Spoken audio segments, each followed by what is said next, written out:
గెలుపు జోష్లో ఉన్న Delhi Capitals captain Rishabh Pant కు ఎదురు దెబ్బ తగిలింది.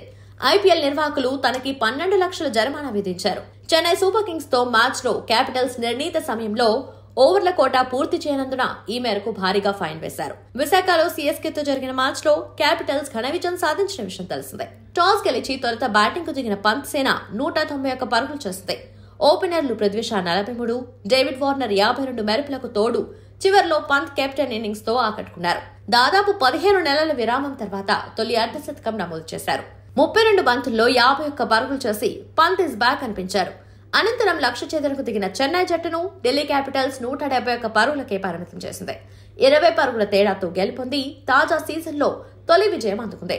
ఢిల్లీ బౌలర్లలో player of the match Khaleel Ahmed 2 వికెట్లతో రాణించగా ముఖేష్ కుమార్ 3 వికెట్లతో చెలరేగాడు.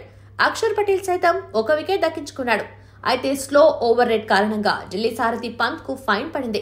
ఇందుకు సంబంధించి ఐపీఎల్ నిర్వాహకులు అధికారిక ప్రకటన విడుదల చేశారు. ఐపీఎల్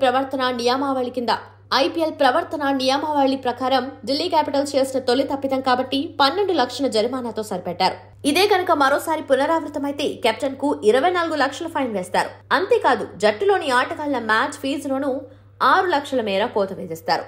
కాగా ఐపీఎల్ 17వ ఎడిషన్ లో ఫైన్ బారిన పడ్డ రెండో కెప్టెన్ రిషబ్ పంత్. ఇంతకు ముందు సీఎస్కేతో మ్యాచ్ లో స్లో ఓవర్ రేట్ కారణంగా గుజరాత్ టైటన్స్ సారథి శుభ్మన్ గిల్ కు జరిమానా విధించారు.